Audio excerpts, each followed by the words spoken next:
Hello दोस्तों, स्वागत है आप सभी का आपके अपने यूट्यूब चैनल मैं भी आईएएस पर। दोस्तों, आज हम बात करने वाले हैं यूजीसी नेट जेआरएफ में पूछे गए प्रीवियस ईयर क्वेश्चनों के बारे में जो पॉलिटिकल साइंस सब्जेक्ट के हैं। तो दोस्तों, प्रीवियस ईयर हमारे लिए इसलिए करना इम्पॉर्टेंट होता है क्योंकि पीवाईक्यू से क्या होते हैं, क्वेश्चन भी पूछे जाते हैं। पाँच से 6 क्वेश्चन आपको देखने को मिल जाएंगे एग्जाम में। और इससे ये एक फ़ायदा होता है कि हमको एग्जाम का पैटर्न भी पता चलता है कि एनटीए किस टाइप का क्वेश्चन पूछ रहा है। तो हमारा पहला क्वेश्चन है, प्लेटो की मृत्यु कब हुई थी। तो इसमें चारों ऑप्शन दिए गए हैं, 328 ईसा पूर्व, 327 ईसा पूर्व, 347 ईसा पूर्व, 328 ईसा पूर्व। तो इसमें आपको राइट आंसर बताना है। तो इसमें राइट आंसर हमारा सी है, 347 ईसा पूर्व में प्लेटो की मृत्यु हुई थी। अगला क्वेश्चन है, प्लेटो का जन्म कब हुआ था। तो इसमें चार ऑप्शन दिए गए हैं, 428 ईसा पूर्व, 427 ईसा पूर्व, 327 ईसा पूर्व या फिर 328 ईसा पूर्व। तो हमारा ऑप्शन ए सही है। प्लेटो का जन्म कब हुआ था, 428 ईसा पूर्व में। कभी कभी ये क्वेश्चन पूछे जाते हैं। अगला क्वेश्चन है, स्वतंत्रता की परंपराएं किस विद्वान द्वारा दी गई हैं। तो चार ऑप्शन इसमें हैं। पहला है सिज्विक, मिलर, लॉक और स्मिथ। तो स्वतंत्रता की परंपराएं किस विद्वान ने दी हैं, ये मिलर के द्वारा दी गई हैं। तो हमारा ऑप्शन बी सही होगा। अगला क्वेश्चन है, हेयक ने स्वतंत्रता का किस आधार पर विश्लेषण किया है। तो इसमें चार ऑप्शन दिए गए हैं, आपको बताना है कौन सा सही है। पहला है राजनीतिक स्वतंत्रता के आधार पर हेयक ने स्वतंत्रता का विश्लेषण किया है, या फिर आंतरिक स्वतंत्रता के आधार पर, या फिर शक्ति रूपी स्वतंत्रता के आधार पर, या फिर ये तीनों।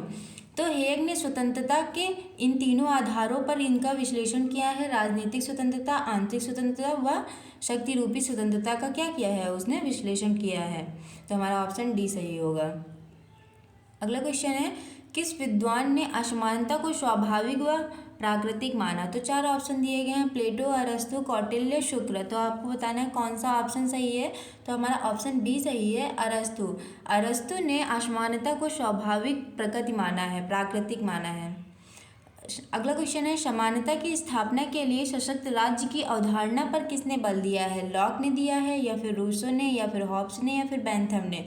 तो हमारा ऑप्शन ए सही है। लॉक ने क्या किया है, समानता की स्थापना के लिए सशक्त राज्य की अवधारणा पर ज़्यादा बल दिया है। अगला क्वेश्चन है, रूसो ने किस प्रकार की समानता को महत्व दिया है। तो इसमें बताना है प्राकृतिक स्वतंत्रता पर उसने महत्व दिया है, या फिर पारंपरिक, या फिर ये दोनों, या फिर इनमें से कोई नहीं। तो रूसो ने किस समानता पर बल दिया है, तो उन्होंने प्राकृतिक समानता पर बल दिया है। तो हमारा ऑप्शन ए क्या होगा, राइट होगा। नेक्स्ट क्वेश्चन क्या है, रूसो किसके माध्यम से समानता व स्वतंत्रता का संचालन सही मानते हैं। पहला है राज्य, दूसरा है धर्म, तीसरा है नैतिकता और चौथा है सामूहिकता। तो हमारा ऑप्शन डी सही है, सामूहिकता। रूसो सामूहिकता के माध्यम से समानता व स्वतंत्रता का संचालन सही मानते हैं। तो हमारा ऑप्शन डी सही होगा। अगला क्वेश्चन है, रूसो ने किस प्रकार की समानता को महत्व दिया था। पारंपरिक, प्राकृतिक, या फिर पारंपरिक, या फिर ये दोनों। तो आई थिंक ये क्वेश्चन रिपीट हो गया है। तो इसका सही आंसर क्या था, प्राकृतिक स्वतंत्र समानता पर उन्होंने ज़्यादा महत्व दिया है। नेक्स्ट क्वेश्चन क्या है, स्वतंत्रता को समृद्धि के संदर्भ में किस विद्वान ने स्वीकार किया। यानी कि किसने माना है कि स्वतंत्रता ही क्या है, समृद्धि है। तो पहला है मॉन्टेस्क्यू, दूसरा है लॉक, तीसरा है एडम स्मिथ, चौथा है बर्लिन। तो इसमें हमारा राइट आंसर कौन सा है, एडम स्मिथ ने स्वतंत्रता को समृद्धि के रूप में ही माना है। नेक्स्ट क्वेश्चन है, पूंजी की आर्थिक समानता संभव है, इस विचार के समर्थक हैं। पूंजी में आर्थिक समानता संभव है, ये किसका विचार है। तो पहला है रेमंड डेरी, दूसरा है मार्क्स, तीसरा है वेबर, या फिर ये सभी। तो इसमें बताना है कौन सा ऑप्शन सही है। तो हमारे तीनों ऑप्शन सही हैं। तो हमारा ऑप्शन डी सही होगा। तो पूंजी में आर्थिक समानता संभव है, ये रेमंड एरी का भी मानना था, मार्क्स भी इस विश्वास में यकीन करते थे, और वेबर का भी यही मानना था। अगला क्वेश्चन है, प्लेटो न्याय सिद्धांत के किस रूप को स्वीकार करता है। पहला है नैतिक, या फिर कानूनी, या फिर सी वाला ऑप्शन है राजनीतिक, और डी वाला है सामाजिक। इसमें बताना है कौन सा ऑप्शन सही है। तो हमारा ऑप्शन बी सही है, कानूनी। प्लेटो न्याय सिद्धांत के कानूनी रूप को स्वीकार करते हैं। कौन से रूप को, कानूनी रूप को स्वीकार करते हैं। नेक्स्ट क्वेश्चन है, लॉज में प्लेटो द्वारा प्रतिपादित सिद्धांत कौन सा सही नहीं है। इसमें बताना है कि लॉज क्या है, उनका एक बुक है। तो इसमें से प्लेटो द्वारा प्रतिपादित कौन सा सिद्धांत सही नहीं है? पहला है आत्मसंयम का सिद्धांत, या फिर कानून विषयक सिद्धांत, मिश्रित राज्य का सिद्धांत, या फिर राष्ट्र राज्य का सिद्धांत। तो बताना है लॉज में कौन सा सिद्धांत नहीं है, तो डी वाला नहीं है, राष्ट्र राज्य सिद्धांत नहीं है। और आत्मसंयम का सिद्धांत, कानून विषयक सिद्धांत, मिश्रित राज्य, ये तीनों सिद्धांत किसमें दिए गए हैं? लॉज नामक बुक में प्लेटो की दिए गए हैं। अगला क्वेश्चन है अनुसूचित जातियों के लिए कितने संसदीय निर्वाचन क्षेत्र आरक्षित हैं? 84, 47, या फिर 74, या फिर 48। तो इसमें बताना है कितना सही है, तो हमारा ऑप्शन डी सही है, 48। अनुसूचित जातियों के लिए 48 संसदीय निर्वाचन क्षेत्रों को क्या किया गया है? रिजर्व किया गया है, आरक्षित किया गया है। नेक्स्ट क्वेश्चन क्या है? प्लेटो के ग्रंथ रिपब्लिक को शिक्षा पर लिखा ग्रंथ किसने कहा? यानी कि किसने कहा कि प्लेटो के जो ग्रंथ है रिपब्लिक को शिक्षा पर लिखा ग्रंथ? तो पहला है सुकरात, दूसरा है बार्कर, तीसरा है अरस्तु, और लास्ट वाला क्या है? लेनिन। तो इसमें हमारा ऑप्शन सी सही है, अरस्तु। अरस्तु ने प्लेटो के ग्रंथ रिपब्लिक को शिक्षा पर लिखा ग्रंथ कहा। नेक्स्ट क्वेश्चन क्या है? प्लेटो ने आदर्श राज्य में न्याय की स्थापना के लिए किन दो आधार तत्वों पर बल दिया? पहला है नैतिकता व कर्तव्य का सिद्धांत, दूसरा है शिक्षा व नैतिकता का सिद्धांत, तीसरा है साम्यवाद व संपत्ति का सिद्धांत, और अगला है शिक्षा व साम्यवाद का सिद्धांत। तो इसमें बताना है कि कौन सा ऑप्शन सही है हमारा, तो हमारा ऑप्शन डी सही है, शिक्षा व साम्यवाद का सिद्धांत। तो प्लेटो ने आदर्श राज्य में न्याय की स्थापना के लिए शिक्षा व साम्यवाद के सिद्धांत पर बल दिया, आपको याद रखना होगा। अगला क्वेश्चन है यह किसका कथन है कि राज्य का निर्माण बालू एवं चट्टानों से नहीं बल्कि उसमें निवास करने वाले व्यक्तियों से ही होता है? ये अरस्तु ने कहा था, या प्लेटो ने कहा था, या मैकियावेली ने कहा था, या फिर सुकरात ने कहा था? तो इसमें हमारा ऑप्शन कौन सही होगा? बी सही होगा। प्लेटो ने ये कथन कहा था कि राज्य का निर्माण बालू एवं चट्टानों से नहीं बल्कि उसमें निवास करने वाले नागरिकों यानी कि व्यक्तियों से होता है। अगला क्वेश्चन है निम्नलिखित में से कौन राज्यसभा के सदस्यों का चुनाव कौन कराता है? तो आपको बताना है जो राज्यसभा के सदस्य होते हैं इनका चुनाव कौन करवाता है। तो ये पहला ऑप्शन है संसदीय निर्वाचन क्षेत्र के मतदाता, लोकसभा सदस्य, या फिर विधानसभा के सदस्य यानी कि विधायक, या फिर विधानसभा निर्वाचन क्षेत्रों के मतदाता। तो इसमें से हमारा ऑप्शन सी सही है, विधानसभा के सदस्य। नेक्स्ट क्वेश्चन क्या है? मुख्यमंत्री को कौन नियुक्त करना है? आपको बताना है मुख्यमंत्री को कौन नियुक्त करता है? प्रधानमंत्री, या फिर राज्यपाल, या फिर उच्च न्यायालय के मुख्य न्यायाधीश, या फिर राष्ट्रपति महोदय? तो इसमें हमारा ऑप्शन डी सही होगा, राज्यपाल। राज्यपाल क्या करता है? राज्य में मुख्यमंत्री की नियुक्ति करता है। और अगर केंद्र में प्रधानमंत्री की नियुक्ति करनी होती है तो वो कौन करते हैं? तो वो राष्ट्रपति महोदय करते हैं।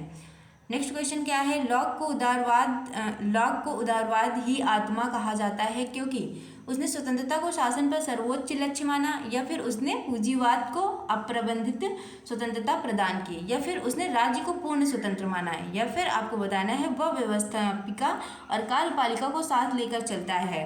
तो इसमें बताना है आपको कौन सा ऑप्शन सही है। तो हमारा ऑप्शन ए सही है, उसने स्वतंत्रता को शासन का सर्वोच्च लक्ष्य माना। उसने क्या माना? स्वतंत्रता ही क्या है? शासन का सर्वोच्च लक्ष्य है, यानी क्या होना चाहिए? सभी स्वतंत्र होने चाहिए। अगला क्वेश्चन है निम्नलिखित में से किसको भारत के राज्य का पहला नागरिक कहा जाता है? तो बताना है आपको कौन भारत के राज्य का पहला नागरिक होता है? गृह मंत्री, राज्यपाल, या फिर उच्च न्यायालय के मुख्य न्यायाधीश, या फिर राष्ट्रपति? तो इसमें हमारा ऑप्शन सी क्या है? ऑप्शन बी सही होगा, राज्यपाल। तो इसमें बोल रहे हैं कि भारत के राज्य का पहला नागरिक, यानी कि राज्य के पहले नागरिक कौन होते हैं? राज्यपाल होते हैं। यदि बात की जाएगी कि देश का पहला नागरिक कौन होता है तो वो कौन होगा? वो राष्ट्रपति महोदय होंगे। ये क्या होते हैं? भारत के प्रथम नागरिक हैं ये। अगला क्वेश्चन क्या है? उदारवाद का मूल तत्व कौन सा है? पहला है समानता, भ्रातृत्व, स्वतंत्रता, या फिर राष्ट्रवाद? तो उदारवाद सबसे ज़्यादा किस पर बल देता है? तो ये स्वतंत्रता पर बल देता है। वैसे समानता पर भी बल देते हैं, लेकिन जो इनकी प्राथमिकता होती है वो क्या होती है? स्वतंत्रता, यानी सभी व्यक्ति क्या हों? स्वतंत्र हों। अगला क्वेश्चन क्या है? क्रांतिकारी समाजवाद के जनक कौन है? तो आपको बताना है कि क्रांतिकारी समाजवाद के जनक कौन है? एडवर्ड हैं, या फिर चार्ल्स हैं, या फिर कार्ल हैं, या फिर लसाल हैं? तो ये बहुत इजी क्वेश्चन है, आप सभी को पता होगा। तो इसके जनक कौन है? क्रांतिकारी समाजवाद के कार्ल मार्क्स को माना जाता है। हमारा ऑप्शन सी सही होगा। नेक्स्ट क्वेश्चन क्या है? जे.एस. मिल ने स्त्री पुरुष संबंध का आधार किसे माना है? आपको बताना है मैत्री, प्रभुत्व, लिंग, या फिर योग्यता। इसमें 4 ऑप्शन दिए गए हैं, तो आपको बताना है कौन सा ऑप्शन सही है। तो हमारा ऑप्शन ए सही है, मैत्री। जे.एस. मिल ने स्त्री पुरुष संबंध का आधार मैत्री माना है, यानी क्या हो, मित्रता पूर्वक होना चाहिए। नारीवादी आंदोलन का मूल आधार क्या है? आपको बताना है कि नारीवादी आंदोलन का मूल आधार क्या है। समानता थी, भ्रातृत्व, स्वतंत्रता या फिर जागरूकता। बेसिकली क्वेश्चन क्या पूछना चाह रहा है कि जो नारीवादी आंदोलन हुआ था ये किस कारण से हुआ था, इसका मूल उद्देश्य क्या था, मूल आधार क्या था। तो नारीवादी आंदोलन में क्या है, हमें जो नारियां होती हैं इनको क्या चाहिए, पुरुषों के समान अधिकार दें। तो इसका जो ऑप्शन सही होगा वो होगा ए, यानी कि समानता। नारीवादी आंदोलन का मुख्य आधार है समानता। हमको समाज में क्या चाहिए, पुरुषों के बराबर अधिकार चाहिए, क्योंकि पहले से क्या होता आ रहा है कि सारे अधिकार समाज में किसको मिल रहे हैं, पुरुषों को मिल रहे हैं, और महिलाएं क्या हो रही हैं, पिछड़ती जा रही हैं। परंतु अब क्या हो रहा है, परिवर्तन आ रहा है, इतने सारे नारीवादी आंदोलन भी हुए हैं जिनके कारण क्या देखने को मिल रहा है, अब समाज में परिवर्तन देखने को मिल रहा है। नेक्स्ट क्वेश्चन क्या है, स्त्रियों को कानूनी, राजनीतिक और शैक्षिक क्षेत्रों में समानता की मांग किस आंदोलन द्वारा की गई? पहला है नारीवादी, या फिर है उदारवादी, या फिर है परंपरावादी, या फिर अनुदारवादी। तो क्वेश्चन क्या है, राजनीतिक शैक्षिक क्षेत्रों में समानता की मांग किस आंदोलन द्वारा की गई थी? तो ये नारीवादी आंदोलन में इन्होंने ये बात करी थी। अगला क्वेश्चन है, फेबियन समाजवाद की स्थापना किसके शिष्यों के द्वारा की गई थी? तो बताना है आपको किसने फेबियन समाजवाद की स्थापना करी थी। तो टॉमस पेन के शिष्यों ने करी थी, शिष्य मतलब कि स्टूडेंट। ऑप्शन बी है टॉमस डेविसन, ऑप्शन सी है पैथिक लॉरेंस, ऑप्शन डी है बर्नार्ड शा। तो इसमें बताना है कौन सा ऑप्शन सही है। तो हमारा ऑप्शन बी सही है, टॉमस डेविसन। फेबियन समाजवाद की स्थापना टॉमस डेविसन के द्वारा की गई थी, यानी कि उनके शिष्यों के द्वारा की गई थी, उनके द्वारा नहीं। अगला क्वेश्चन है, स्त्री मताधिकार पर बल किस विद्वान द्वारा दिया गया है? मताधिकार यानी कि राइट टू वोट। पहले क्या था, स्त्रियों को राइट का वोट देने का क्या था, उनको राइट नहीं था, लेकिन अब क्या हुआ है, अब महिलाएं भी वोट दे सकती हैं। हर वो भारत का नागरिक वोट दे सकता है जो क्या कर चुका है, 18 वर्ष की उम्र पूरी कर चुका है। तो इसमें बताना है, लेकिन क्वेश्चन क्या है, स्त्री मताधिकार पर किस विद्वान ने बल दिया है, यानी किसने स्त्रियों को वोट देने के अधिकार पर बात करी है। तो पहला है बेंथम, या फिर मिल, या फिर अरस्तु, या फिर सुकरात। तो इसमें हमारा ऑप्शन क्या सही है, ऑप्शन बी सही है। जे.एस. मिल ने क्या किया है, स्त्रियों की समानता पर भी इन्होंने बल दिया है, और क्या कहा है, इन्होंने वोटिंग राइट पर भी बात करी गई है। फेबियन समाजवाद का मूल मंत्र क्या है? पहला है धैर्य, मानवीय सद्गुण, या फिर उपयुक्त क्षण के लिए धैर्यपूर्वक प्रतीक्षा करनी चाहिए, या फिर उपयुक्त समय धैर्य रखने पर ही आता है। ऑप्शन डी है उपयुक्त समय की प्राप्ति के लिए धैर्य आवश्यक नहीं है। तो फेबियन समाजवाद किस चीज़ पे बात करता है? तो ये उपयुक्त क्षण के लिए धैर्यपूर्वक प्रतीक्षा करनी चाहिए, ये इस चीज़ पर क्या करता है, बल देता है। नेक्स्ट क्वेश्चन, अब क्वेश्चन समाप्त हो चुके हैं। तो दोस्तों कैसा लगा है आपको वीडियो? अगर अच्छा लगा है तो कमेंट बॉक्स में ज़रूर बताएं। अगर ऐसे ही वीडियो आपको देखते रहने हैं तो इसे शेयर करें, लाइक करें, सब्सक्राइब करें। Thank you.